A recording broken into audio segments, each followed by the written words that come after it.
नमस्कार मेरे प्यारे विद्यार्थियों, मैं कुमार दीपक आपका अपने YouTube channel DK tuition class में हार्दिक स्वागत करता हूं। और आज की क्लास में हम पढ़ने जा रहे हैं क्लास 6 की साइंस, जिसमें अपना अध्याय रहेगा लेसन फर्स्ट, भोजन के घटक। टॉपिक आज हम पढ़ने जा रहे हैं कि भोजन के घटक क्या क्या होते हैं, संतुलित भोजन क्या होते हैं, और इनके कमी से, संतुलित भोजन की कमी से अगर कोई व्यक्ति लंबे टाइम तक संतुलित भोजन नहीं कर रहा है तो कौन कौन से विकार उत्पन्न हो जाते हैं, विटामिन से कमी से होने वाले रोग, ये सारा कुछ हम आज इस पार्ट के अंदर देखेंगे। तो आइए चर्चा करते हैं भोजन के घटक के बारे में। भोजन के घटक क्या होते हैं, तो सबसे पहले अपन बात करते हैं कि एक संतुलित भोजन क्या होता है, किसे हम संतुलित भोजन कहेंगे। क्या हम रोज़ अपने डेली लाइफ में संतुलित भोजन करते हैं? तो आइए चर्चा करते हैं। सबसे पहले बात करते हैं पोषक की। क्या करेंगे? पोषक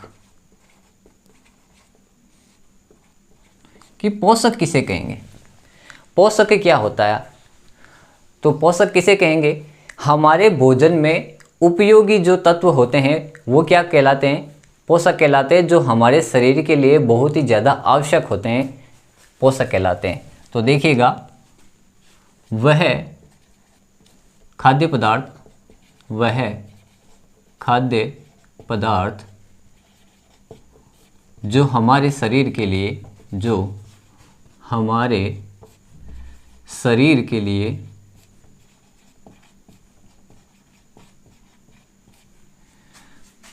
उपयोगी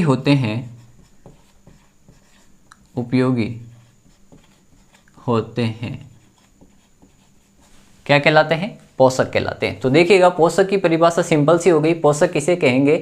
पोषक वह पदार्थ होते हैं, वह खाद्य पदार्थ होते हैं। खाद्य पदार्थ का अर्थ है ऐसे पदार्थ जिनको अपन खा सकते हैं, वो खाद्य पदार्थ होते हैं। तो वह खाद्य पदार्थ जो हमारे शरीर के लिए उपयोगी होते हैं वो क्या कहलाते हैं? पोषक कहलाते हैं। क्या कहलाते हैं? पोषक कहलाते हैं। जैसे कौन कौन से खाद्य पदार्थ होते हैं जो हमारे शरीर के लिए अत्यंत पोषक होते हैं, किन्हें हम पोषक कह सकते हैं?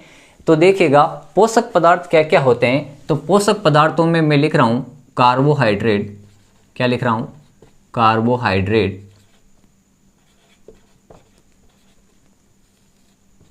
प्रोटीन, विटामिन, वसा, जल व खनिज लवण। ये सब कुछ क्या है? ये सारे कुछ क्या हैं? अपने भोजन के उपयोगी पोषक पदार्थ हैं ये। अगर ये पोषक पदार्थ अपने भोजन में समान मात्रा में मिले हुए होते हैं तो हम कह सकते हैं कि वो एक संतुलित भोजन है। यानी कि उसमें भोजन के सभी पोषक तत्व है, सभी न्यूट्रिशन है। जो भी न्यूट्रिशन होते हैं हमारे शरीर को, आपको पता है कि अच्छे से वर्क करने के लिए, एक स्वस्थ शरीर के लिए भोजन को बहुत उपयोगी मात्रा में और एक संतुलित मात्रा में पोषक तत्व की ज़रूरत होती है। तो देखिएगा, पोषक तत्व कौन कौन से होते हैं। इधर लिखा है कार्बोहाइड्रेट आपको ज़रूरी होता है, प्रोटीन ज़रूरी होती है, विटामिन ज़रूरी होता है, फैट ज़रूरी होती है, जल और खनिज लवण आपको एक संतुलित भोजन के लिए आपको ज़रूरी पड़ते हैं। तो ये सब कुछ जो मैंने लिखा है, कार्बोहाइड्रेट, प्रोटीन, विटामिन, वसा, जल और खनिज लवण, वो क्या कहलाते हैं? पोषक कहलाते हैं। ये हो गई पोषक। अभी बात करते हैं भोजन की, कि भोजन कितने प्रकार के होते हैं। तो आइएगा देखते हैं। मैं लिख रहा हूँ भोजन के प्रकार। क्या लिख रहा हूँ? भोजन के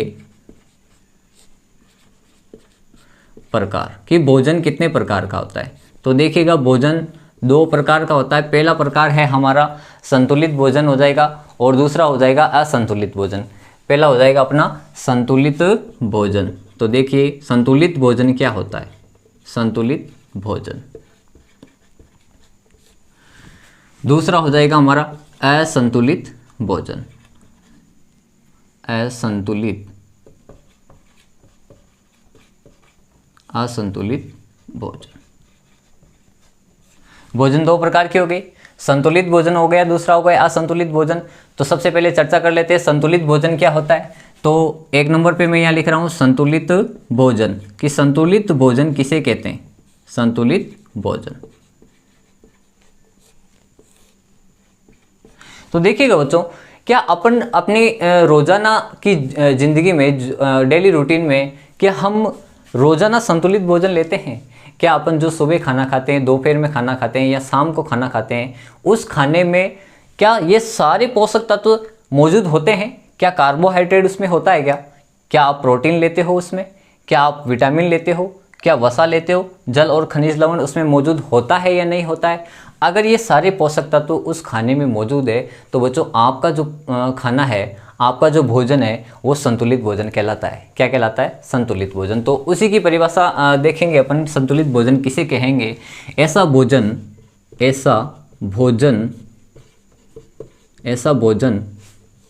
जिसमें भोजन के सभी अवयव कौन से हो गए?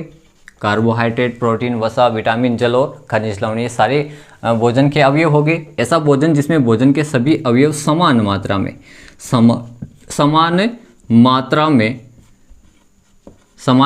होने चाहिए भाई।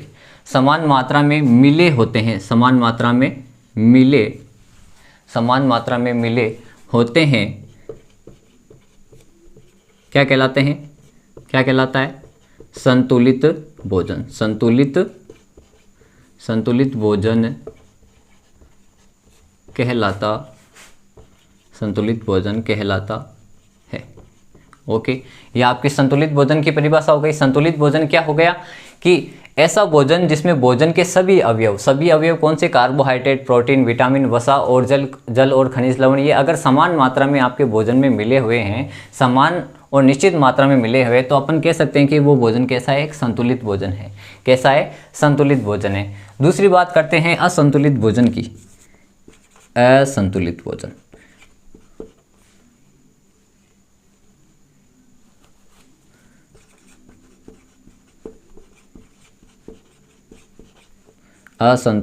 भोजन, असंतुलित भोजन किसे कहेंगे? देखिएगा, ऐसा भोजन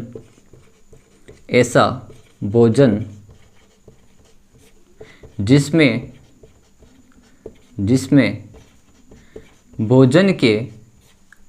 के सभी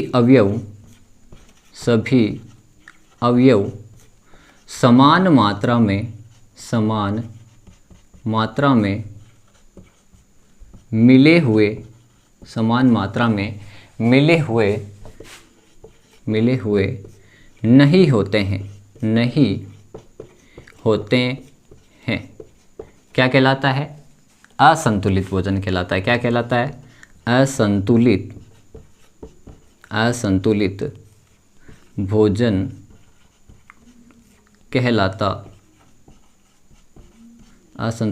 कहलाता है। तो देखिएगा, दो परिभाषा लिखी है मैंने। पहली परिभाषा हो गई संतुलित भोजन की और दूसरी परिभाषा हो गई असंतुलित भोजन की। संतुलित भोजन किसे कहेंगे और असंतुलित भोजन किसे कहेंगे? संतुलित भोजन की परिभाषा मैंने लिखी है, ऐसा भोजन जिसमें भोजन के सभी अवयव कौन कौन से हो गए? सभी अवयव कौन कौन से हो गए? ये लिखे हुए कार्बोहाइड्रेट, प्रोटीन, विटामिन, वसा, जल व खनिज लवण अगर समान मात्रा में मिले हुए, यहाँ समान मात्रा में मिले होते हैं, तो आपका भोजन संतुलित है। यानी कि आपकी जो डाइट है वो एकदम बैलेंस डाइट है। कैसी डाइट है? एकदम बैलेंस डाइट है। उसकी बात करते हैं असंतुलित भोजन। असंतुलित भोजन क्या हो जाएगा? ऐसा भोजन जिसमें भोजन के सभी अवयव समान मात्रा में मिले हुए नहीं होते हैं, समान मात्रा में नहीं मिले होते हैं। या तो कार्बोहाइड्रेट की कमी हो सकती है, या प्रोटीन की कमी हो सकती है, या उस खाने में विटामिन की कमी हो सकती है, या जल और खनिज लवण की उसमें कमी हो सकती है। तो कमी वाला जो भोजन होगा वही आपका असंतुलित भोजन कहलाएगा। अगर कोई व्यक्ति लंबे समय तक असंतुलित भोजन ग्रहण कर रहा है, असंतुलित भोजन वो सुबह शाम दोपहर को खा रहा है लंबे टाइम से, तो वो क्या हो जाएगा? विकार से ग्रसित हो जाएगा। उसमें कोई ना कोई रोग हो जाता है। रोगों की चर्चा मैं आपको थोड़ी देर बाद में बता दूंगा कौन कौन से रोग होंगे। उससे पहले अपन जान लेते हैं, एक छोटा सा डायग्राम बनाता हूँ मैं भोजन के अवयव के, कि भोजन के अवयव कौन कौन से होते हैं। तो मैं इधर लिख रहा हूँ, एक डायग्राम बना रहा हूँ, देखिएगा।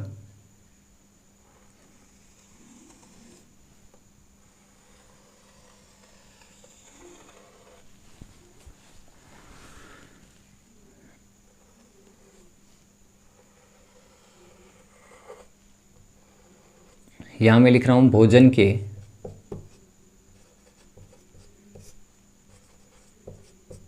अवयव।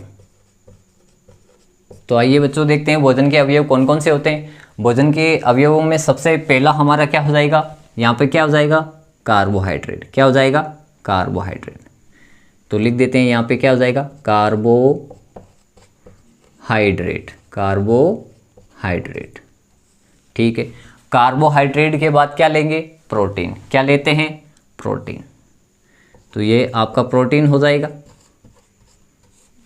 प्रोटीन के बाद क्या आता है, विटामिन। प्रोटीन के बाद क्या आ जाएगा, विटामिन।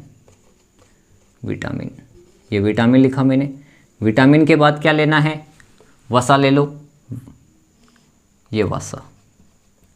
वसा के बाद क्या आ जाएगा, जल व खनिज लवण। जल और खनिज लवण, ये जल और खनिज लवण। तो देखिएगा ये आपके भोजन के अवयव हो गए। डायग्राम आपको अच्छे से पता होना चाहिए कि भोजन के डायग्राम से अच्छे से क्लियर हो जाता है बच्चों। तो देखिएगा भोजन के अवयव कौन कौन से होते हैं। भोजन के सबसे पहला कौन सा है, कार्बोहाइड्रेट होता है, उसके बाद प्रोटीन होता है, उसके बाद विटामिन होता है, उसके बाद वसा होती है, उसके बाद जल व खनिज लवण होते हैं। यह आपके क्या है, एक संतुलित भोजन के सभी पोषक तत्व है। अगर ये पोषक तत्व आपके भोजन में मिले हुए हैं तो आपका भोजन एक सही रूप में संतुलित भोजन कहलाता है, एक बैलेंस डाइट होती है। अगर आप रोज़ाना ऐसी डाइट ले रहे हो तो आपका शरीर हष्ट-पुष्ट और रोगों से मुक्त होता है। अगर अपन इनमें से किसी भी एक पोषक तत्व की कमी हो जाती है तो वो संतुलित भोजन नहीं रहता। वो किस प्रकार का भोजन बन जाता है, असंतुलित भोजन बन जाता है। कैसा बन जाता है, असंतुलित भोजन।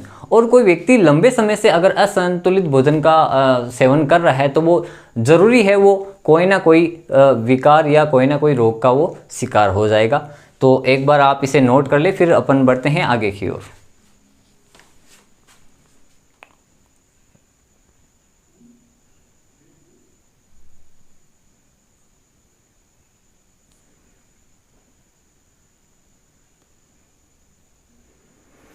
चलो देखते हैं बच्चों। अभी मैंने आपको बताया था कि भोजन के अवयव क्या हो गए, संतुलित भोजन क्या है, पोषक क्या होते हैं। अगर मैं आपको ये बता दूं कि इनमें से अगर मान लो कोई व्यक्ति है वो कार्बोहाइड्रेट मान लो लंबे टाइम से ज़्यादा ले जा रहा है तो उसमें क्या होगा, बाकी जो पोषक तत्व है उनकी क्या हो जाएगी, डिफिशियंसी हो जाएगी। क्या हो जाएगी, डिफिशियंसी का अर्थ क्या होता है, कमी हो जाएगी। और कमी होने पर उसमें कोई ना कोई तो रोग होगा ही। मान लो कोई व्यक्ति है वो लंबे समय से वसा ले रहा है, अपने भोजन में ज़्यादा वसा का यूज़ कर रहा है। मतलब वसा का अर्थ है तेलीय खाद्य पदार्थों का ज़्यादा यूज़ कर रहा है, वो चिकने पदार्थों का यूज़ अपने खाने में ज़्यादा कर रहा है। जैसे मान लो एक्स्ट्रा घी डाल के खा रहा है, एक्स्ट्रा तेल खा रहा है, या फास्ट फूड खा रहा है, कुछ तले पकौड़े वगैरह है, चिप्स है, समोसे है ना, ऐसे फास्ट फूड वगैरह चीज़ें खा रहा है। तो वो क्या होगा, उसके खाने में कौन से पोषक तत्व की ज़्यादा वृद्धि हो जाएगी, तो उसमें वसा सबसे ज़्यादा है, वसा सबसे ज़्यादा ले रहा है। बाकी सभी पोषक तत्वों की क्या हो जाएगी, उसमें कमी हो जाएगी, वसा का मात्रा क्या हो जाएगी, बढ़ जाएगा। तो उसके शरीर में क्या बढ़ना शुरू हो जाएगा, उसके शरीर में वसा बढ़नी शुरू हो जाएगी, मतलब फैट बढ़नी शुरू हो जाएगी। फैट का अर्थ वसा ही तो होता है। अब जब उसके शरीर में वसा बढ़ेगी तो आपको पता है उसके शरीर में कोलेस्ट्रॉल भी बढ़ेगा, जिससे उसका शरीर कैसा हो जाएगा, मोटा हो जाएगा। क्या हो जाएगा, और मोटा हो जाएगा, और वो व्यक्ति मोटापे से ग्रसित हो जाएगा। मोटा होना शरीर के लिए सही गुण नहीं है।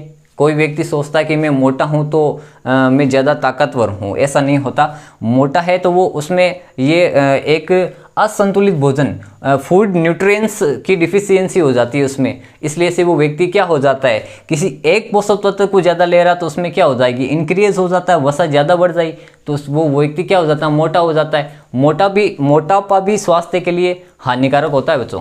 तो देखिएगा अगर उसमें वो मोटा हो गया है, वो मोटा हो रहा है, तो उसके शरीर में कोलेस्ट्रॉल बढ़ेगा, सीधी सी बात है। और कोलेस्ट्रॉल अगर किसी की बॉडी में ज़्यादा बन रहा है, किसी की बॉडी में कोलेस्ट्रॉल ज़्यादा बढ़ गया है, तो वो जो आपकी ब्लड वेजल होती है, आपकी जो रक्त वाहिनियाँ होती है, खून की जो नसें होती है, उनमें जमाव हो जाएगा उनका। और जैसे मानो जी आपकी रक्त वाहिनियाँ हैं, क्या है, रक्त वाहिनियाँ, ब्लड वेजल है, खून की नलियाँ हैं अंदर की। अब इनमें क्या हुआ, कोलेस्ट्रॉल जमा हो जाता है। जैसे मैं यहाँ पे लिख रहा हूँ, ये कोलेस्ट्रॉल की परत जम जाएगी, कोलेस्ट्रॉल की परत जम जाएगी। ये जैसे मान लो कोलेस्ट्रॉल की परत जम गई तो क्या होगा, खून का जो प्रेशर है, खून का जो दबाव है, वो क्या होगा, खून ज़्यादा तेज़ी से बहेगा, खून ज़्यादा तेज़ी से बहेगा, तेज़ी से बहेगा तो क्या होगा, कहीं ना कहीं वो वेसल पे, नसों पे क्या लगता है, जोर लगता है, जिससे वजह से व्यक्ति को हार्ट अटैक आने की पॉसिबिलिटी ज़्यादा रहती है। मान लो आपने घर में कभी आपका जो पाइप होता है नलकूप का, उसको आप प्रेस करके ऐसे दबाओगे तो क्या होता है, उसे जो पानी की धार होती है वो ज़्यादा दूर तक जाती है, प्रेशर से जाती है। कभी ऐसा प्रयोग करके देखा होगा आपने। ऐसा ही हमारी शरीर के नसों में भी होता है। जब अपने शरीर के नसों में फैट जम जाता है, कोलेस्ट्रॉल जम जाता है, जो खून का प्रवाह होता है वो ज़्यादा तेज़ी से फ्लो करने लगता है, तो उसकी बीपी भी क्या हो जाती है, उसकी बीपी भी हाई हो जाती है। और जिसकी बीपी हाई होती है दोस्तों, उसको क्या होता है बच्चों, उसको हृदय रोग जैसे हार्ट अटैक आने की पॉसिबिलिटी ज़्यादा रहती है। बीपी है, शुगर है, और भी ज़्यादा ऐसी समस्याएं होती है, और भी रोग उससे लग जाते हैं। तो एक बार आप इसको नोट कर ले, फिर अपन बढ़ते हैं आगे की ओर। अभी मैं आपको कुछ और रोग बता देता हूं जो आपकी किताब में तो नहीं है, लेकिन अपन बात कर लेते हैं। 2 रोग मैं आपको बता देता हूं, जैसे कार्बोहाइड्रेट से जुड़े हुए रोग बता देता हूं। अगर कोई व्यक्ति है, मैं नोट लगा के लिख रहा हूं, इम्पोर्टेंट भी है, और जो रीट लेवल के एग्ज़ाम होते हैं उनमें पूछ भी लिया जाता है विद्यालय विषय के तौर पे। 2 रोग हैं, आपकी किताब में तो नहीं दे रखे हैं, लेकिन आपकी किताब में एक ऐसा बच्चे का चित्र दिया हुआ है बच्चों, उसको गौर से देखना। उसका नाम शायद बुझो है, क्या नाम है, बुझो है। और उसका चेहरा देखेगा, उसका चेहरा तो बड़ा है, चेहरा बड़ा है, और यहाँ से चेस्ट है वो पतली है, पेट फूला हुआ है, उसका पसलियाँ दिख रही है। तो आपने कहीं ना कहीं ऐसे बच्चे तो देखे होंगे जिनका सर बड़ा होता है। क्या होता है, सर बड़ा होता है, दुबले पतले होते हैं, पैर पतले पतले होते हैं, हाथ पतले पतले होते हैं, ये छाती होती है, चेस्ट होती है, वहाँ से पसलियाँ दिखती है, लेकिन उसका पेट मोटा होता है। क्या मोटा होता है, पेट मोटा होता है। ऐसे बच्चे किस रोग से ग्रसित हो जाते हैं, तो मैं एक रोग का नाम लिख रहा हूँ, क्वासियोरकोर। क्या नाम लिख रहा हूँ, क्वासियोरकोर।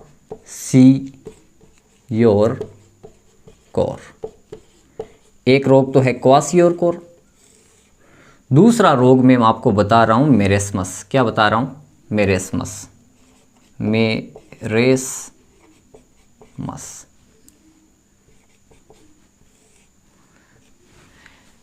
देखिएगा क्वासियोरकोर क्या है और मेरेस्मस क्या है। 2 रोग हैं, एक तो है क्वासियोरकोर, दूसरा है मेरेस्मस।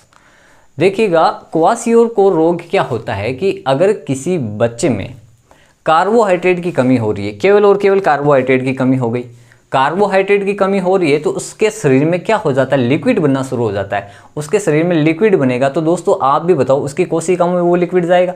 लिक्विड का अर्थ होता है पानी बनना। उसके शरीर में अतिरिक्त पानी बनना शुरू हो जाता है, तो वो पानी उसकी कोशिकाओं में जाता है, तो उसका चेहरा फूला फूला लगता है, और पेट है वो मोटा हो जाता है, क्योंकि उसके शरीर में क्या बन रहा है, पानी, लिक्विड बन रहा है, जिसकी वजह से वो लिक्विड उसकी कोशिकाओं में जा रहा है, शरीर उसका फूला फूला दिखाई दे रहा है, क्योंकि उसमें सिर्फ कार्बोहाइड्रेट की कमी हो रही है। कार्बोहाइड्रेट की कमी हो रही है, जिससे उसका शरीर में क्या बन रही है, लिक्विड बन रहा है। तो ऐसा रोग या ऐसा कोई बच्चा है जिसमें कार्बोहाइड्रेट की क्या होती है, कमी होती है। मैं लिख रहा हूँ कार्बोहाइड्रेट की कमी,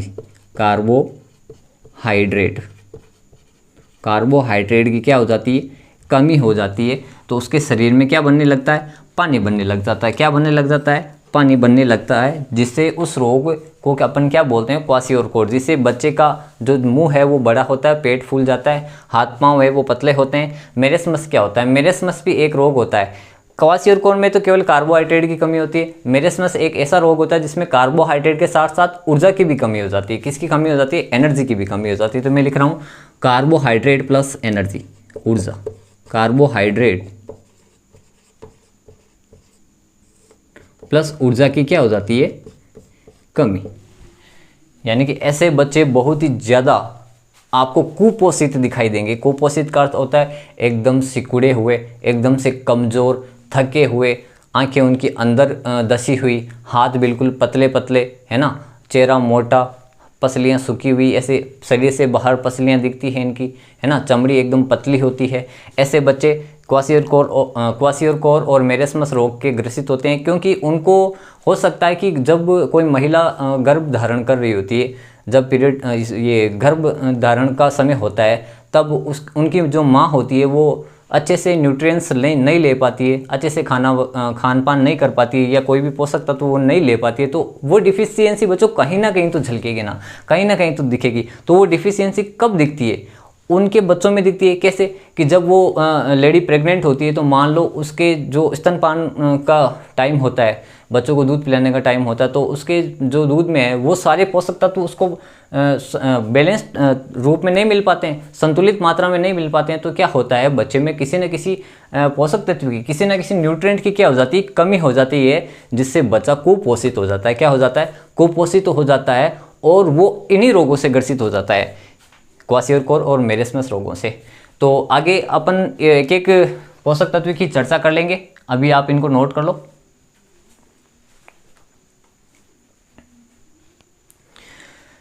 ठीक है, बढ़ते हैं आगे।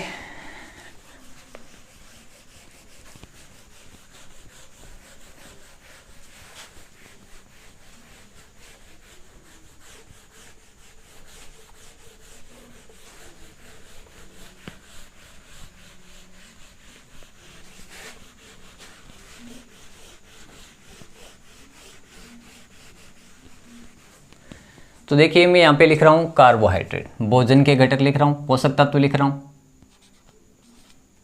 पोषक तत्व, पोषक तत्व। ठीक है सर, पोषक तत्व लिख दिए। सबसे पहले पोषक तत्व कौन सा देखेंगे? सबसे पहला पोषक तत्व देखेंगे अपन कार्बोहाइड्रेट। क्या देखेंगे? कार्बोहाइड्रेट। तो एक नंबर में लिख रहा हूँ कार्बोहाइड्रेट। क्या लिख रहा हूँ? कार्बोहाइड्रेट। तो बच्चों देखिएगा, कार्बोहाइड्रेट किन में पाया जाता है, किन किन खाद्य पदार्थों या किन अनाजों में, या आप क्या कह सकते हो कि ये सर इसमें कार्बोहाइड्रेट पाया जाता है। तो मुझे एक दो चीज़ों के ऐसे नाम बताओ, एक दो ऐसे खाद्य पदार्थों या अनाजों के नाम बताओ जिनमें कार्बोहाइड्रेट पाया जाता है। तो सबसे पहले कार्बोहाइड्रेट होता क्या है, मैं आपको बता दूं। कार्बोहाइड्रेट आपकी बुक में दिया गया है, मैं सीधा सीधा बताता हूँ। ऐसी खाने की चीज़ें जो आप चबाओगे उनको, तो अगर आपको वो मीठी लग रही है तो आप समझ जाओ कि इसमें क्या है, कार्बोहाइड्रेट। कार्बोहाइड्रेट दो प्रकार के होते हैं, एक तो दिया गया शर्करा। क्या दिया गया? शर्करा। दूसरा दिया गया आपकी बुक में स्टार्च। आपके दो प्रकार है, कार्बोहाइड्रेट के दो रूप देंगे। कार्बोहाइड्रेट बहुत प्रकार के होते हैं, लेकिन आपके सिलेबस में, आपकी किताब में सिर्फ और सिर्फ दो ही कार्बोहाइड्रेट के प्रकार दे रखे हैं। पहला तो क्या है? पहला क्या है? शर्करा। क्या है? शर्करा। सर शर्करा क्या होती है, बता दूंगा अभी। दूसरा है स्टार्च। क्या है? स्टार्च। सर स्टार्च क्या होता है? स्टार्च का एक नाम और भी है, मंड। क्या नाम है? मंड। तो देखिएगा, ये कार्बोहाइड्रेट क्या होता है सर? शर्करा क्या होती है? स्टार्च क्या होता है? कार्बोहाइड्रेट आपके सीधे सीधे मोटे अनाज होते हैं। क्या होते हैं? मोटे अनाज। जैसे क्या हो जाएगा? बाजरा हो जाएगा, गेहूँ हो जाएगा, चावल हो जाएगा, दाल हो जाएगी, मूंग हो जाएगा, मोठ हो जाएंगे। तो जितने भी बड़े मोटे अनाज हैं उनमें क्या होता है? कार्बोहाइड्रेट होता है, जिनसे आप रोटी खाते हो आटा पीस के। वो आपको रोटी अगर आप चबाओगे, गेहूं की रोटी चबाओगे या बाजरे की रोटी चबा के देखना, मीठी लगेगी आपको। तो उसमें क्या होता है? शर्करा होता है। क्या होता है? शर्करा होता है। आप चावल खाते हो, चावल को आप चबाओगे। आलू आप खाते हो तो आपको फीका लगेगा, लेकिन आप उसको बिना नमक डाल के आलू को थोड़ी देर तक चबाना, तो उसमें लार बनेगी, तो उसका आपको स्वाद आएगा, वो मीठा ज़रूर लगेगा आपको। क्या लगेगा? मीठा। तो ऐसे खाद्य पदार्थ जो हमें चबाने पे क्या लगते हैं? मीठे लगते हैं, उनमें क्या होता है? कार्बोहाइड्रेट होता है। क्या होता है? कार्बोहाइड्रेट। तो शर्करा क्या होती है? कार्बोहाइड्रेट का एक रूप है। स्टार्च क्या होता है? कार्बोहाइड्रेट का ही एक रूप है। तो सर ये कार्बोहाइड्रेट होते किन किन में है? कार्बोहाइड्रेट आपके किन किन में होते हैं, मैं बता देता हूँ। कार्बोहाइड्रेट किन में होता है?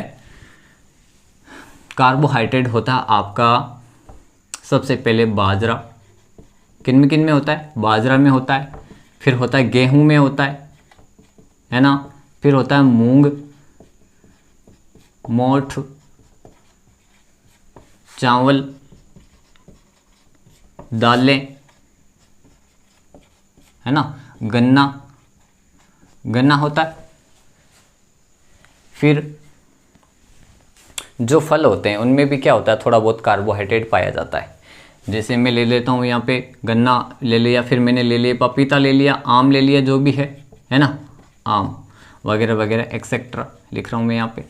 ये सारी चीज़, यानी कि मोटे तौर पे आप फलों की बात नहीं करो, फलों की बात ना करें तो मान लो जितने भी अपने अनाज है जिनसे आटा बनता है, जिनको अपन खाते हैं और चबाने पे मीठे लगते हैं, वो आपका क्या होता है, कार्बोहाइड्रेट होता है। क्या होता है, कार्बोहाइड्रेट होता है। अब जैसे आपकी बुक में दिया गया है कि कोई मान लो आपको ऐसा पदार्थ दे दिया गया है जिसमें कार्बोहाइड्रेट मिला हुआ है और आपको पता नहीं है कि ये कार्बोहाइड्रेट इसमें मिला गया है, तो उस कार्बोहाइड्रेट की पहचान करने के लिए उसका टेस्ट किस प्रकार से आप लगाओगे, उसका परीक्षण किस प्रकार से लगाओगे, तो मैं आपको बता दूं, आपकी किताब में एक परीक्षण दिया गया है, स्टार्च का परीक्षण। किसका दिया गया है, स्टार्च का परीक्षण। तो मैं यहाँ पे लिख के बता देता हूँ आपको, नोट डाल के बता देता हूँ, स्टार्च का परीक्षण। नोट डाल के मैं आपको बता देता हूँ, स्टार्च या मंड का परीक्षण कैसे करेंगे, स्टार्च व मंड का परीक्षण कैसे करेंगे, ये करेंगे अपन। मान लो मेरे पास आलू है, क्या हुआ है, आलू, यह आलू है, यह आलू की आँख है, उगे हुए होते हैं आलू, देखा है आपने। अभी मैंने क्या किया, चाकू से इस आलू का एक सेक्शन काटा, क्या कर लिया, आलू की एक स्लाइड काट ली, ये काट लिया मैंने आलू का, ये आलू हो गया, क्या हो गया, आलू। ये कटा हुआ भाग है आलू का, कटा हुआ भाग, ठीक है। आपको पता होना चाहिए कि आलू में क्या पाया जाता है, स्टार्च पाया जाता है। क्या पाया जाता है, स्टार्च। तो मैं यहाँ पे देखो एक चीज़ और ऐड कर लो आप, बाजरा, गेहूँ, मूंग, मोट, चावल, है ना। आलू में क्या होता है आपका, स्टार्च होता है। क्या होता है, स्टार्च, एक्सेट्रा। कटा हुआ भाग है ये, इसमें आलू हो गया, ये आलू में आपको पता है स्टार्च है। तो आपको तो अभी तो नहीं पता कि सर हमें पता नहीं है, हम तो टेस्ट करके ही मानेंगे, हमें तो वैज्ञानिक तरीके से बताओ, परीक्षण करके बताओ कि आलू में स्टार्च होता है कि नहीं होता है। तो बच्चों इसका टेस्ट लगा सकते हैं अपन, इसको परीक्षण किया जा सकता है। सबसे पहले क्या करना पड़ेगा, अपने को आयोडीन विलयन लेना पड़ेगा। क्या लेना पड़ेगा, आयोडीन विलयन। क्या लेना पड़ेगा, आयोडीन विलयन। ये आयोडीन विलयन की 2-3 बूंदे, 2 या 3 बूंद ले लो।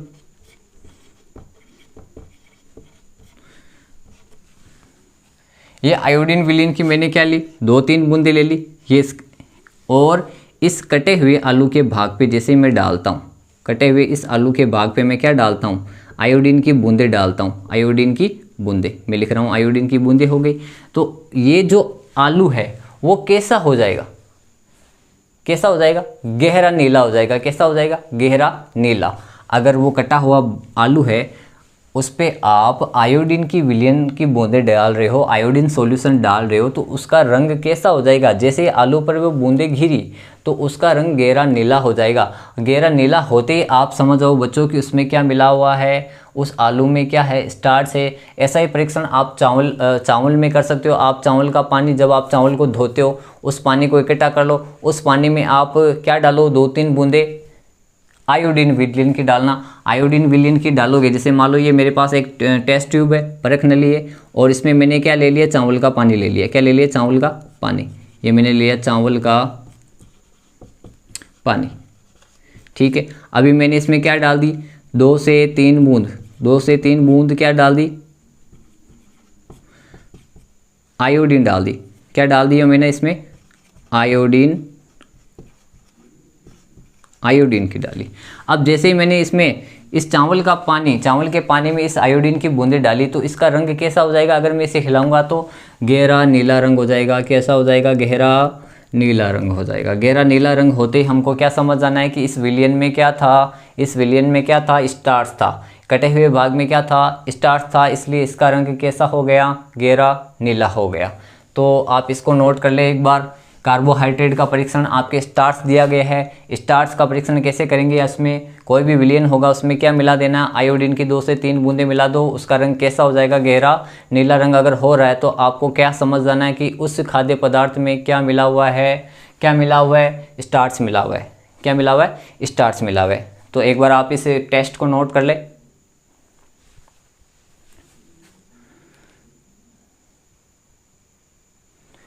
फिर देखिएगा मैं आगे लिखता हूँ यहाँ पे, कार्बोहाइड्रेट के बाद में अपन क्या लेते हैं?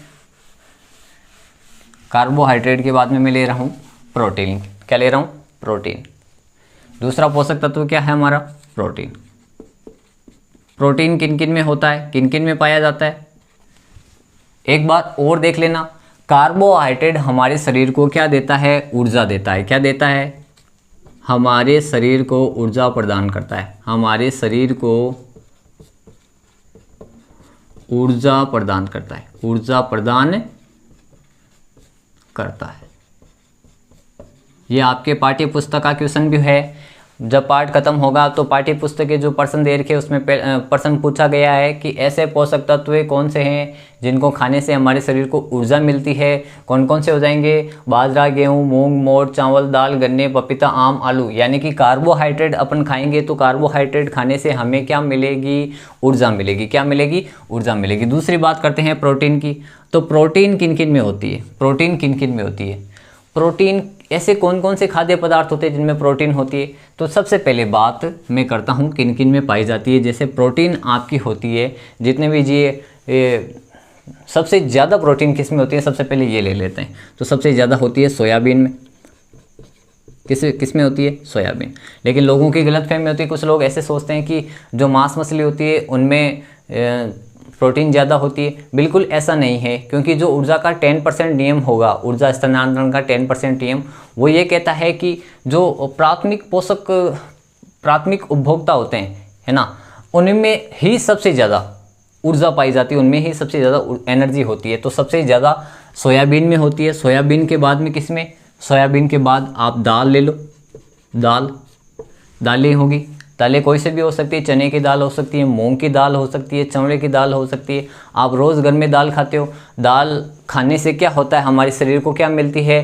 प्रोटीन मिलती है। क्या मिलती है? प्रोटीन मिलती है। तो रोज़ दाल खाया करो। दाल खाने से आपके शरीर में प्रोटीन मिलती है और आपका शरीर स्वस्थ होता है, मजबूत होता है। सोयाबीन हो गई, दाल हो गई। फिर देखिएगा दूध से भी आपको क्या मिलती है? प्रोटीन मिलती है। अगर कोई व्यक्ति अंडे खा रहा है, क्या खा रहा है? अंडे से भी क्या मिलती है? प्रोटीन मिलती है। क्या मिलती है? प्रोटीन। मांस से भी प्रोटीन मिलता है। मछली, ठीक है ना। मांस, मछली, दूध, अंडे, ये सारे किसके स्रोत है? प्रोटीन के स्रोत है।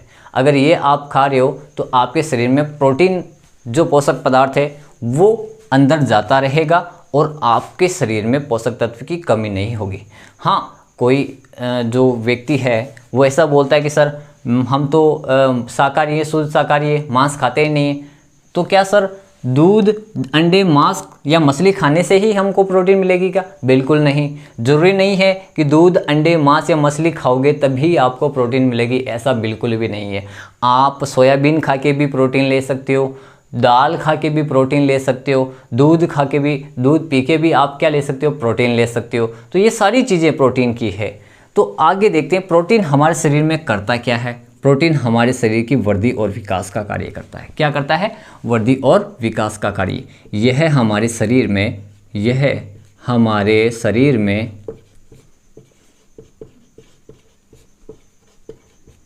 वृद्धि व विकास का कार्य करता है। वृद्धि व विकास का कार्य करता है। कौन करता है? प्रोटीन करती है। आपके शरीर में जो भी टूट फूट होती है, आंतरिक टूट फूट होती है, कोई भी अंग है अंदर से टूट फूट गया, कोई भी ऊतक है, उसकी जो मरम्मत करनी होती है वो प्रोटीन ही करेगी। तो मैं यहाँ पे लिख देता हूँ शरीर के कोशिकाओं में लिख देता हूँ कोशिकाओं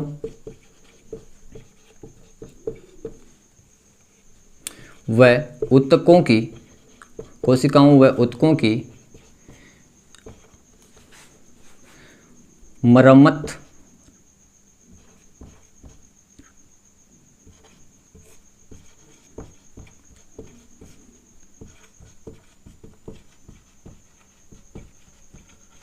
हाँ, कोई भी मान लो अंग है, कोई भी आंतरिक ऊतक है, टिश्यू है या कोई सेल है, वो आपकी डैमेज हो गई, तो उस डैमेज को रीजनरेट करने का कार्य, वापस बनाने का कार्य, उसको ठीक करने का कार्य कौन करेगी? प्रोटीन ही करेगी। मान लो आपकी शरीर में अंदर चोट लग गई तो आपके शरीर में उस अंदरूनी चोट को ठीक कौन करेगी? प्रोटीन ही करेगी। प्रोटीन से ठीक कब होगी? जब आप क्या खाओगे? सोयाबीन खाओगे, दाल खाओगे, दूध खाओगे, अंडे खाओगे, मांस खाओगे या मछली खाओगे, तो आपके शरीर में प्रोटीन की कमी वो पूरी हो जाएगी और वो जो क्षतिपूर्ति है, जो चोट है, वो आपके ठीक हो जाएगी। तो सबसे पहली बात, कार्बोहाइड्रेट ऊर्जा देता है। प्रोटीन आपके शरीर में वृद्धि व विकास का कार्य करती है। आपके शरीर की कोशिकाओं व ऊतकों की मरम्मत करता है। ठीक है, आगे चलते हैं। सबसे पहले उसके बाद देख लें, जैसे मैंने आपको कार्बोहाइड्रेट का टेस्ट बताया था। किसका बताया था? कार्बोहाइड्रेट का टेस्ट।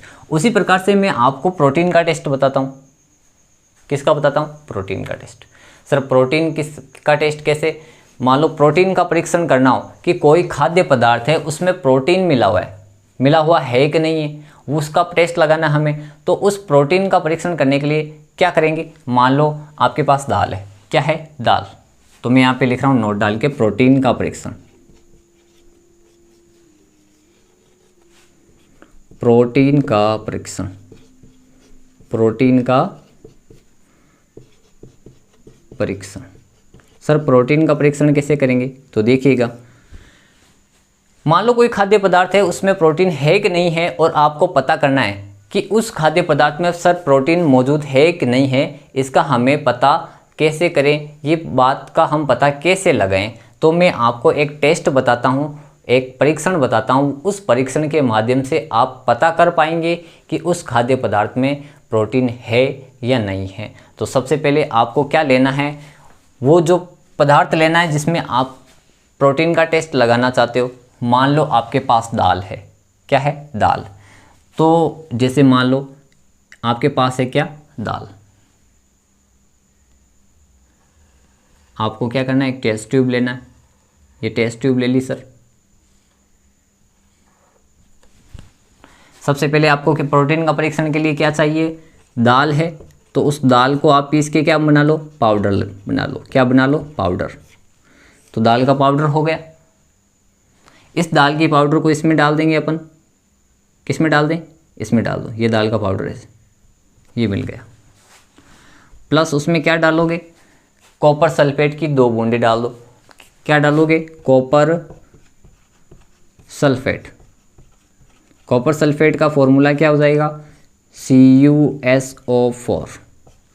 कॉपर सल्फेट का। प्लस उसमें क्या डाल दोगे? 10 से 15 बूंदे आप कास्टिक सोडा डाल दो। क्या डाल दो? Caustic soda. तो देखो ये CuSO4 गया अंदर और ये कास्टिक सोडा आप इसमें ऐड कर दो। और ऐड करने के बाद जैसे ही आप इस दाल वाले पाउडर के साथ इसमें मिक्स करोगे, ये कॉपर सल्फेट का सॉल्यूशन है, कॉपर सल्फेट का विलयन, और ये 10 से 15 बूंदे कास्टिक सोडा है, वो जब आप इसमें मिला के इसको ऐड करोगे तो इसका रंग है, इस विलयन का रंग कैसा हो जाएगा? कैसा हो जाएगा? बैंगनी रंग का हो जाएगा। क्या हो जाएगा? बैंगनी रंग का। तो मैं यहाँ पे लिख देता हूँ, बैंगनी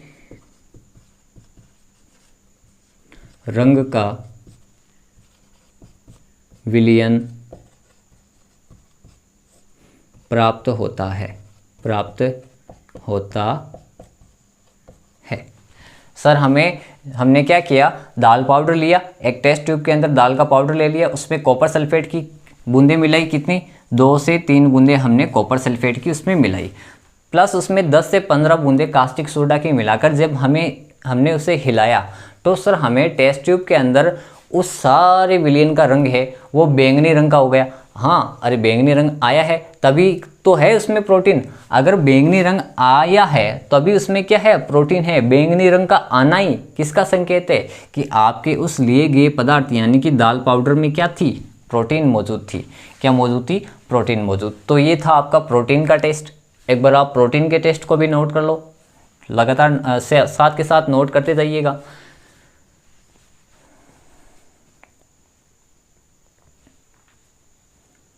तो चलो आगे देखते हैं। प्रोटीन के टेस्ट को मिटा दूं, आगे देखते हैं।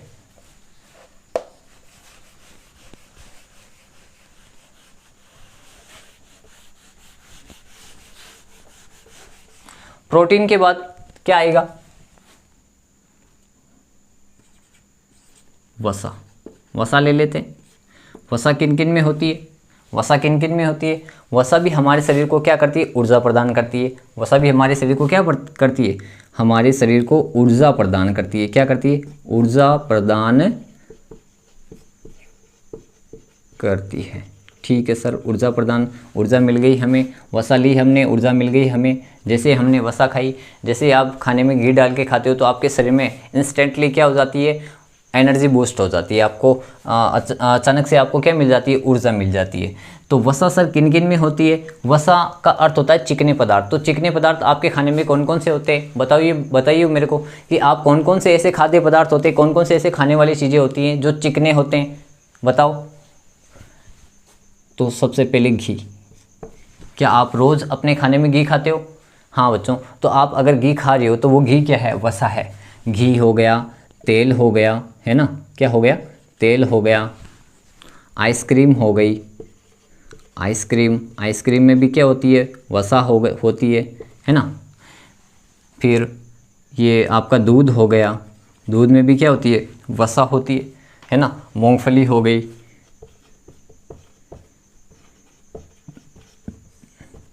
तिल हो गया। क्या हो गया? तिल हो गया। ये सारे क्या है? वसा वाले पदार्थ हैं। जैसे दूध, घी, तेल, आइसक्रीम, मूंगफली, तिल, इन सभी से अगर आप ये सारे खाने खा रहे हो, ये सारे ऐसी चीज़ें आप खा रहे हो तो आपके शरीर को क्या मिलती है? ऊर्जा मिलती है। इनसे आपको वसा मिलता है। फिर वसा का टेस्ट कैसे? सर वसा का भी परीक्षण बता दीजिए। वसा का भी परीक्षण आपकी किताब में दिया गया है, तो मैं आपको नोट लिख के वसा का परीक्षण भी बता देता हूँ कि वसा का परीक्षण आप कैसे ज्ञात करोगे कि आपके खाने में वसा है या नहीं है। तो सर हमें तो आप सिद्ध करके बताइए। अभी जैसे पहले आपने वैज्ञानिक तरीके से टेस्ट करके बताया था, परीक्षण लगा के बताया था, हमें तो वैसे ही बताइए। तो मैं लिख रहा हूँ वसा का परीक्षण। क्या लिख रहा हूँ? वसा का परीक्षण। वसा का परीक्षण। तो बच्चों देखिए, आपने कभी ऐसा देखा होगा कि मान लो आप अपने बैग में टिफ़िन डाल के लाए हो, और जब आप स्कूल जाते हो, घर से टिफ़िन लेके टिफ़िन को बैग में डाल के ले जाते हो, तो जब आप उस बैग को लंच के टाइम में खोलते हैं तो आपके कॉपी किताबें होती है, उनमें कोई जो पेज होते हैं, कोई ना कोई पेज होता है, उस पर क्या लग जाती है? तेल के धब्बे लग जाते हैं। तो कभी आपने उस कागज़ जो होता है, तेल वाला होता है, तेल के धब्बे लग जाते हैं जिस कागज़ पे, आपने कभी उस कागज़ को ऐसे करके देखा है? तो क्या आपको उसके आर पार दिखाई देता है? आर पार तो दिखाई देता है, लेकिन स्पष्ट नहीं दिखाई देता। मतलब पारभासी वस्तु बन जाएगी। आगे वाले पार्ट पढ़ेंगे कि पारभासी वस्तुएं क्या होती है। हाँ, तो वो जो तेल का धब्बा बना है, उससे जो एक दूसरे से आप उसके आर पार देख नहीं पा रहे हो, स्पष्ट तरीके से नहीं देख पा रहे हो, इससे आपको क्या पता चलता है कि उसमें क्या है? वसा है। तो मैं आपको बता दूं, आपको क्या लेना है? कागज़ लेना है। एक कागज़ लेना है। कागज़ ले लिया। मान लो सर हमारे पास तेल नहीं है, घी नहीं है, आइसक्रीम नहीं है, दूध नहीं है, मूंगफली है। तो मूंगफली के दाने ले लो उस कागज़ के अंदर। मूंगफली के दाने,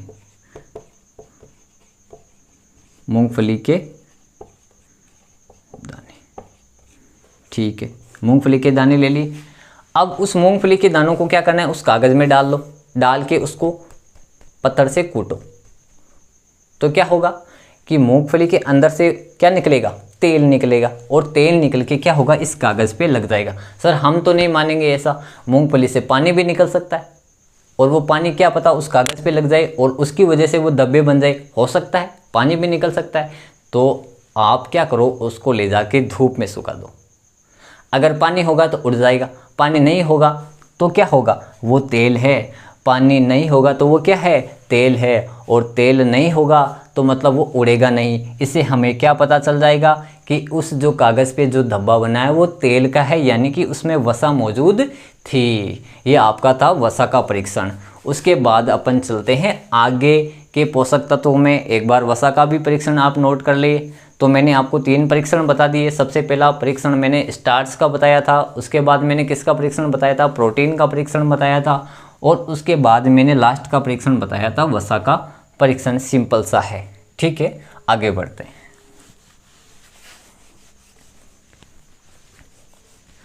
वसा हो गया। वसा के बाद अपन क्या लेंगे? विटामिन लेंगे। क्या लेंगे? विटामिन।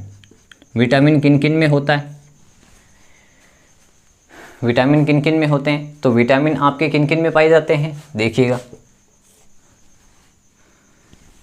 विटामिन से क्या होता है हमारे शरीर, विटामिन एक ऐसे कार्बनिक पदार्थ होते हैं, ये कार्बनिक पदार्थ होते हैं जिनका आपके शरीर में बहुत ही कम मात्रा में उपयोग होता है, लेकिन शक्तिशाली प्रभाव होता है इनका, बहुत ही ज़्यादा शक्तिशाली प्रभाव होता है। विटामिन आपके शरीर में बहुत कम बनते हैं लेकिन उसका प्रभाव बहुत ज़्यादा होता है।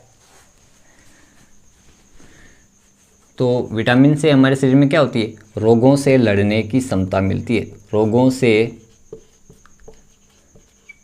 लड़ने की क्षमता मिलती है। आपका शरीर स्वस्थ बना रहता है, कोई भी रोग होता है वो जल्दी से आपके शरीर पर अटैक नहीं कर पाता है। सर विटामिन किन किन में होते हैं? जो सारी जो पत्ते हरी सब्जियां होती है, गाजर है, टमाटर है ना, जो आपका फ्रूट है, सेब, आम, केला, अमरूद, इन सभी में क्या होता है? विटामिन होता है। जैसे मैं लिख रहा हूँ हरी पत्तेदार सब्जियाँ, हरी पत्तेदार सब्जियाँ, ठीक है, हरी पत्तेदार सब्जियाँ। प्लस किन में होगा? हरी पत्तेदार सब्जियाँ हो गई, और किन में होगा? विटामिन किन में होगा? मटर हो गया, मटर में भी, जो आपके मटर की सब्ज़ी खाते हो ना आप, आलू मटर, गाजर मटर, ये मटर हो गया। गाजर हो गई, गाजर में भी क्या होता है? विटामिन होता है। और किस में होता है विटामिन? फ्रूट हो गए, जैसे आम हो गया, आम, केला, अंगूर, है ना। और फिर आपका वो होता है चकुंदर हो गया, जमीकंद हो गया, इनमें भी आप में क्या पाया जाता है? विटामिन पाया जाता है ना। तो मैं लिख देता हूँ चकुंदर, है ना, ये सभी में क्या होता है? विटामिन होता है। विटामिन के बाद क्या देखेंगे? देखिएगा, कार्बोहाइड्रेट, प्रोटीन, वसा, विटामिन, जल और खनिज लवण। लास्ट का क्या है? जल व खनिज लवण, जल और खनिज लवण, खनिज लवण। तो सीधी सीधी बात है सर, जल और खनिज लवण तो हमें पता है, जल तो हम रोज ही पीते हैं खाना खाने के बाद, वही जल है। खनिज लवण क्या है? खनिज लवण का अर्थ होता है, जैसे आप पालक खा रहे हो तो पालक में क्या होता है? आयरन होता है ना। आप दूध पी रहे हो, दूध में क्या है? कैल्शियम होता है, तो वो खनिज लवण ही तो है। तो मैं यहाँ पे लिख देता हूँ पालक, है ना, पालक हो गई। हरी सब्जियां हो गई, हरी सब्जियां, फल, दूध, दूध हो गया, है ना। इन सभी में क्या पाया जाता है? आपके जल व खनिज लवण। तो एक बार ये सारे पोषक तत्व हो गए, एक बार इनको आप अच्छे से देख लो, नोट कर लो। उसके बाद अपन पढ़ेंगे विटामिन और विटामिन की कमी से होने वाले रोग।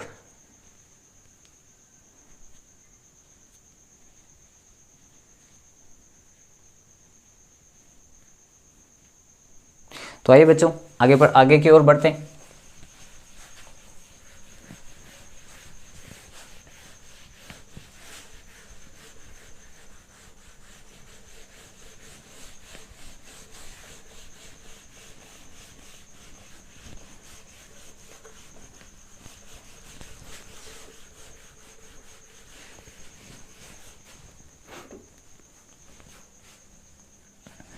मैं यहाँ पे लिख रहा हूँ विटामिन और कमी से होने वाले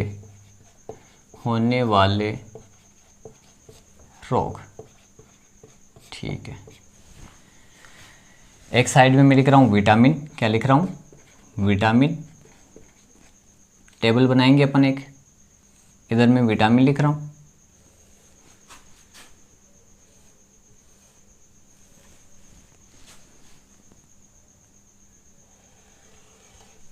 इधर मैं लिख रहा हूँ कमी से होने वाले रोग, कमी से होने वाले रोग, ठीक है। और इधर मैं लिख रहा हूँ किन किन में पाए जाते हैं, खाद्य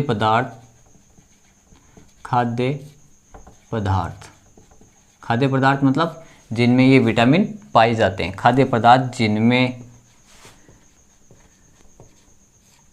विटामिन पाया जाता है।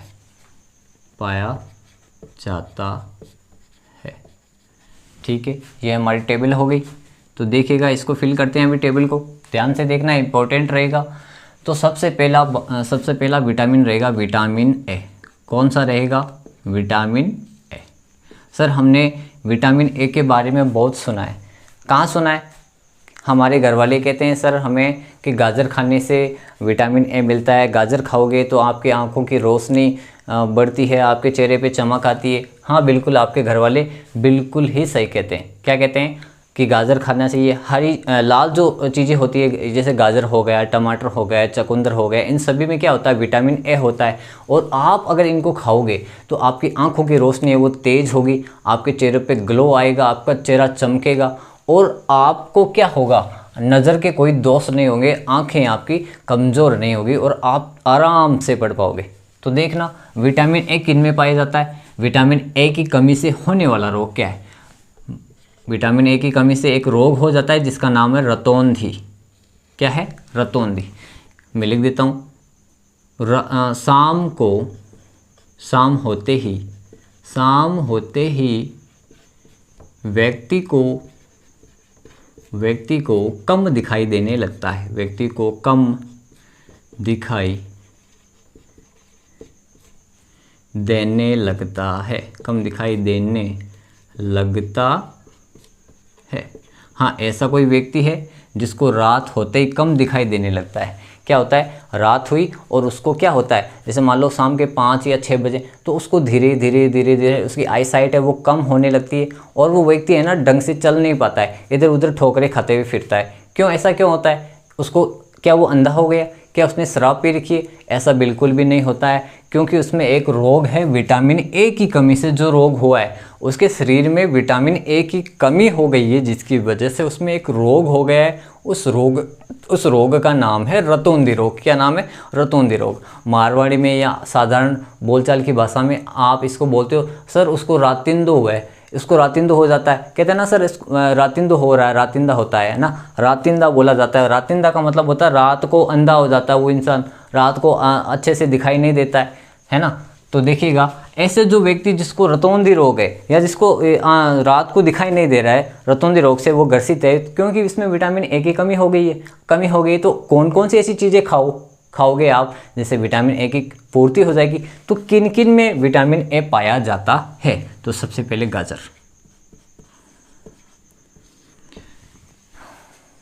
गाजर में क्या पाया जाता है? विटामिन ए पाया जाता है। गाजर हो गई। फिर इधर देखते हैं, टमाटर हो गया, फिर चुकंदर, जमीकंद है ना, आपके फल हो गए, जितने भी फल होते हैं, अंगूर है, अनार है, आम है, सेव है, केला है, इन फलों को खाने से भी आपको विटामिन ए मिलता है ना, विटामिन ए मिलता है। और उसके बाद आप क्या ले सकते हो? विटामिन ए की गोलियां ले सकते हो। विटामिन ए की गोलियां, टैबलेट ले सकते हो, विटामिन ए की टैबलेट ले सकते हो। अगर इनसे भी, ए खाने से भी उस व्यक्ति में रतौंधी रोग दूर नहीं हो रहा तो उसको आप डॉक्टर के पास ले जाइए। डॉक्टर की परामर्श की उस व्यक्ति को ज़रूरत है और डॉक्टर क्या कर देगा? उसको विटामिन ए की जो डिफिशियंसी है उसको दूर कर देगा, उसको विटामिन ए की सप्लीमेंट दे देगा, जिससे उसके शरीर में विटामिन ए की डिफिशियंसी है वो कम हो जाएगी, यानी कि विटामिन ए की गोलियां दे देगी। उस व्यक्ति में क्या होगा? विटामिन ए बनने लग जाएगा। विटामिन ए की जो कमी है वो धीरे धीरे पूरी होने लगेगी, जिससे उसको रतौंधी रोग है वो धीरे धीरे कम होने लगेगा, यानी कि उसको रात में दिखना फिर शुरू हो जाएगा। ये था विटामिन ए की कमी से होने वाला रोग, जिसको रतौंधी रोग कहते हैं। फिर देखते हैं विटामिन बी की कमी से होने वाला रोग। तो मैं लिख रहा हूँ विटामिन बी।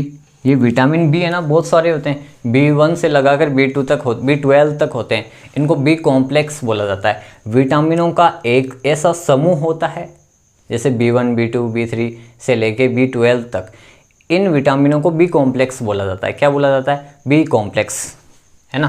तो मैं यहाँ पे मैं लिख देता हूँ विटामिन बी, और मैं यहाँ पे लिख रहा हूँ B1, है ना, B1 लिख रहा हूँ, B2 लिख रहा हूँ, B2 लिख रहा हूँ, B3 लिख रहा हूँ, ऐसे ऐसे करके B12 तक होते हैं, यानी कि इनको बोला जाता है बी कॉम्प्लेक्स बोला जाता है। क्या जाता है? B complex. ये बी कॉम्प्लेक्स होते हैं, यानी कि इनमें बहुत सारे विटामिन बी के समूह होते हैं, B1, B2, B3 ये सारे होते हैं। तो विटामिन बी की कमी से सर कौन से रोग हो जाते हैं? विटामिन बी की कमी से रोग होता है बेरी बेरी। क्या रोग होता है? बेरी बेरी, बेरी बेरी रोग हो जाता है। सर ये बेरी बेरी रोग क्या होता है? बेरी बेरी रोग होता है अगर किसी व्यक्ति में या किसी बच्चे में विटामिन बी की कमी होती है, तो उसके सबसे प्रमुख कारण आप उसके होठों पे देख सकते हो कि उसके होठ हैं वो सूखे सूखे दिखाई देंगे, होठ पे पपड़ी आ जाती है। होठ में लिख देता हूँ यहाँ पे, यहाँ लिख देता हूँ, होठ सूख जाते हैं, सूख कर पपड़ी जम जाती है, पपड़ी आना, ठीक है, होठों पे पपड़ी जम जाती है। किसी किसी की ज़बान देखी होगी आपने, अंदर से कटी फटी होती है ना। तो ज़बान का कटा फटा होना, कटा फटा होना किसका गुण है? किसका गुण नहीं, ये कौन सा रोग है? कौन सा रोग है? Beriberi. अगर किसी के होठ, उसके होठ की पपड़ी, होठ सूख रहे हैं, होठों पे पपड़ी आ रही है ना, लंबे समय से पपड़ी आ रही है, तो उस व्यक्ति में बेरी बेरी रोग है। और ज़बान है, आप कोई व्यक्ति हो या किसी बच्चे की ज़बान गौर से देखना, उसके अंदर से ज़बान पे है ना ऐसी टेढ़ी मेढ़ी लकीरें होती है, या ज़बान कहीं कहीं से कटी होती है, ऐसा लगा ज़बान पे कट लगा। या कट नहीं होता, वो विटामिन बी की कमी हो जाती है, जिससे वो ज़बान है वो कटी फटी लगने लगती है, तो उसमें बेरी बेरी रोग हो जाता है। तो सर बेरी बेरी रोग कौन से खाने की कमी से होता है? कौन से पोषक तत्व होते हैं जिनकी कमी से बेरी बेरी रोग हो जाता है? जिससे इधर देखना, गन्ना हो गया, गन्ना, मक्का है ना, मक्का, बाजरा, लीवर, यकृत, ये चीज़ें अगर आप खाते हो, गन्ना, बाजरा, मक्का, यकृत, है ना, मांस, मांस लिख रहा हूँ मैं यहाँ पे, मांस, और घी, है ना, दूध, तो इनमें क्या होता है?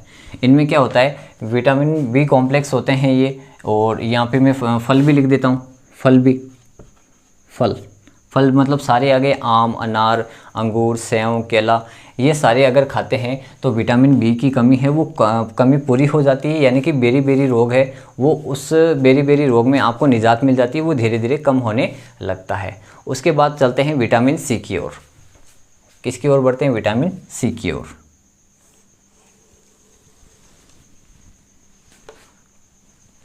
विटामिन सी,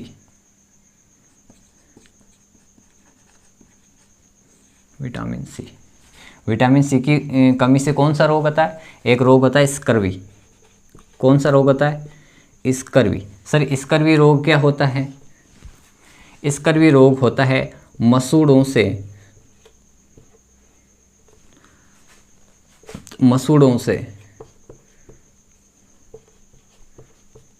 खून आता है। मसूड़ों से क्या आता है? मसूड़ों से खून आना, और मुंह से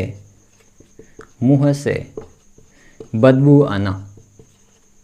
अगर किसी व्यक्ति के मुंह से बदबू आ रही है, अगर कोई व्यक्ति ब्रश कर रहा है या कोई बच्चा ब्रश कर रहे हो, मान लो बच्चों आप सुबह सुबह उठते हो और आप ब्रश करते हो, तो मान लो जब आप उस कोलगेट को थूकते हो और उसको ध्यान से देखते हो तो उस कोलगेट के थूक में क्या होगा? खून भी आता है। अगर ऐसा जिन बच्चों में हो रहा है तो मान लो उनमें विटामिन सी की कमी है, उनके मुंह में कौन सा रोग हो गया है? स्कर्वी रोग हो गया।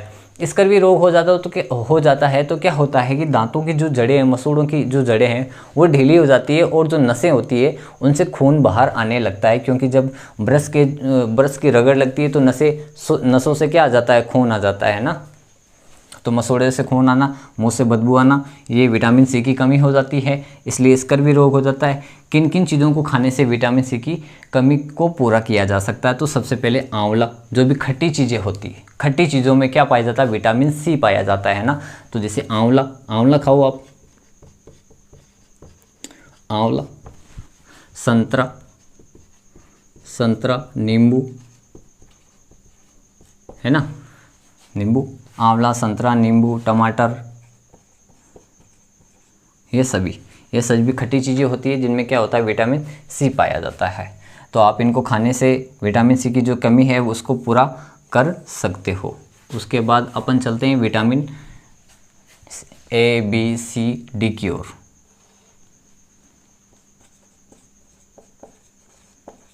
विटामिन डी की कमी से कौन सा रोग होता है, रिकेट्स होता है। क्या रोग होता है, रिकेट्स। सर ये रिकेट्स रोग क्या होता है?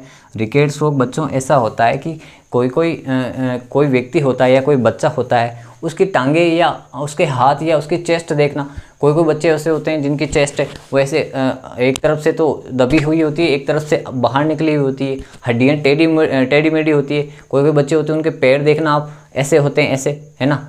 तो हड्डियाँ टेढ़ी हो जाना, वो रिकेट्स रोग होता है। तो मैं लिख रहा हूँ हड्डियों का मुड़ जाना, हड्डियों का टेढ़ा होना, टेढ़ी हो जाती है हड्डियाँ। तो हड्डियाँ टेढ़ी हो जाएगी तो कौन सा रोग हो जाएगा, विटामिन डी की कमी से रिकेट्स रोग हो जाएगा। सर विटामिन डी की कमी को कैसे पूरा किया जा सकता है? आप टीवी देखते हो, टीवी में आपको बताया जाता है कि धूप से हमें क्या मिलता है, विटामिन डी मिलता है ना। तो धूप से विटामिन डी मिलता है, तो क्या हम आज के ज़माने में धूप में रह पाते हैं क्या? नहीं रह पाते हैं। जो पुराने लोग थे वो क्या करते थे, खेतों में काम करते थे, है ना, खेती का काम करते थे, तो वो पूरे दिन बाहर ही रहते थे, तो धूप के संपर्क में रहते थे, तो उनको सूर्य से क्या मिलती रहती थी, डायरेक्ट विटामिन डी मिलता रहता था। लेकिन आज के लोग ऐसे के बगैर रह ही नहीं पाते हैं, आज के बच्चे ऐसे के बगैर नहीं रह पाते हैं, पंखे के बिना नहीं रह पाते हैं, बाहर नहीं जा पाते हैं, खेतों में काम नहीं कर पाते हैं, तो उनमें विटामिन डी बन ही नहीं पाता है। तो सर ऐसा कोई तरीका बताओ जिनसे धूप में जाए बिना विटामिन डी ले सकते हैं। तो आप ये दूध पी सकते हो, है ना, दूध खाओ, दही खाओ, अंडा खाओ, मांस खाओ, मछली खाओ। ये चीज़ें खाने से आपके क्या होगी, आपको विटामिन डी मिलेगा। तो मैं बताता हूँ विटामिन डी किन किन में होता है। तो आपको देखो, दूध लेना आपको, अगर आप दूध पियोगे तो आपको विटामिन डी मिलेगा। अंडा खाओ आप, है ना, अंडे खाने से आपको विटामिन डी मिलेगा। और किससे मिलेगा, केला खाओ आप, विटामिन डी मिलेगा। आप चने खाओ, है ना, चने खाने से भी आपको क्या मिलेगा, विटामिन डी मिलेगा। आप गुड़ खाओ, हाँ, गुड़ या गन्ना, इनसे क्या मिलेगा, आपको विटामिन डी मिलेगा, जिससे आपके शरीर में रिकेट्स रोग है, हड्डियाँ टेढ़ी होने का रोग है, वो नहीं होगा। ठीक है, आगे की ओर बढ़ते हैं।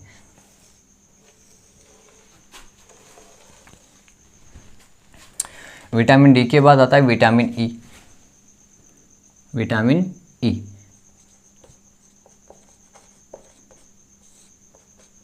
और विटामिन ई की कमी से होता है बांझपन।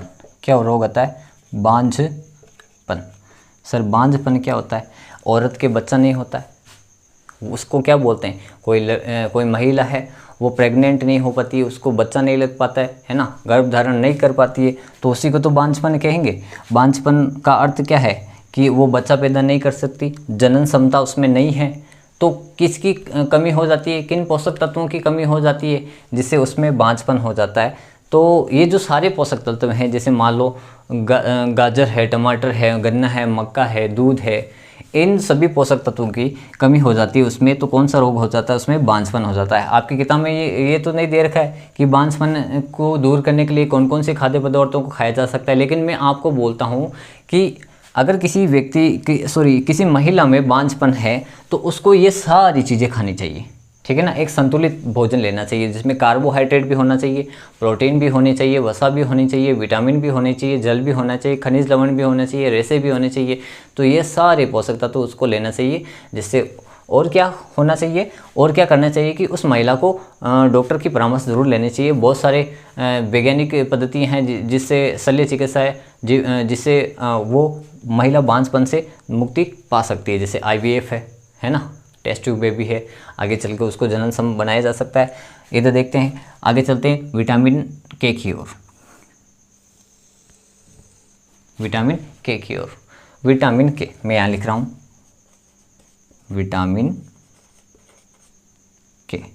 विटामिन के की कमी से कौन सा रोग होता है? रक्त का थक्का नहीं बनना, रक्त का थक्का नहीं बनना। खून बहता ही रहता है ना, खून बहता ही रहता है, बहता है। किसी की व्यक्ति की चोट लग जाती है, चोट लग गई तो क्या होगी? खून का थक्का नहीं बनेगा, उसमें खून रुकना खून रुकना शुरू, उसका खून है वो क्या होता है? बहता ही जाता है, रुकता नहीं है। रुकेगा नहीं तो उसका क्या होगा? थक्का नहीं बनेगा, है ना। तो थक्का क्यों नहीं बनेगा? क्योंकि उसके शरीर में विटामिन के की कमी हो जाती है, जिसके उसके शरीर में विटामिन के की कमी होने से खून बहता ही जाता है। कौन से पोषक तत्व है जिनको खाने से विटामिन के की कमी है वो पूरी हो जाएगी? तो मैं आपको बता दूं, पालक खाओ आप, पालक खाओ, है ना, गन्ना खाओ, गन्ने में आपको क्या मिल जाएगा? आयरन मिल जाएगा। और आप गुड़ खाओ, है ना, ये सारी चीज़ें। और आप फल खाओ, चुकंदर खाओ, ये सारी चीज़ें अगर आप खा रहे हो तो आपको विटामिन के मिलता रहेगा और आपके शरीर में विटामिन की कमी नहीं होगी। तो एक बार मैं वापस से इसको टेबल को समझाता हूँ। विटामिन ए की कमी से कौन सा रोग होता है? रतौंधी। विटामिन बी की कमी से कौन सा रोग होता है? बेरी-बेरी। विटामिन सी की कमी से कौन सा रोग होता है? स्कर्वी। विटामिन डी की कमी से कौन सा रोग होता है? रिकेट्स। विटामिन ई की कमी से कौन सा रोग होता है? बांझपन रोग होता है। विटामिन के की कमी से कौन सा रोग होता है? रक्त का थक्का नहीं बनना। ये है आपके विटामिन, उनकी कमी से होने वाले रोग और खाद्य पदार्थ। तो बच्चों आपको ये पार्ट कैसा लगा मुझे कमेंट करके ज़रूर बताइएगा। और कुछ बातें हैं जो मैं आपको पार्ट 2 में बता दूंगा। इसके पाठ्यगत जो प्रश्न उत्तर है वो मैं आपको इस पार्ट के अंदर वीडियो सेकंड के अंदर मैं बता दूंगा। तो आप वीडियो को लाइक, कमेंट और शेयर ज़रूर करें। और तब तक के लिए अपनी पढ़ाई को जारी रखें। मिलते हैं एक नई वीडियो के अंदर। तब तक के लिए अलविदा लेता हूँ आपसे। मैं कुमार दीपक आप सभी बच्चों को यही सलाह देना चाहता हूँ कि निरंतरता से और लगातार पढ़ते जाइए, क्योंकि धीरे धीरे अपन पढ़ेंगे। कहते हैं ना, slow and the steady win the race. अगर आप धीरे धीरे पढ़ोगे, कछुए की तरह आपको दौड़ना है। ऐसा नहीं कि खरगोश जोश पे पहले तेज़ दौड़ता है, फिर उसको नींद आ जाती है। नींद आ जाने पे क्या होता है? कछुआ तो अपनी धीमी गति से ही चलता जाता है और धीमी गति से चलता एक दिन वो जीत जाता है। तो आप थोड़ा करके पढ़ोगे तो एक दिन आपके पास बड़ा ज्ञान का भंडार हो जाएगा और आप अपनी सफलता के चरम सीमा पर होंगे। ठीक है बच्चों, चलो बढ़ते हैं।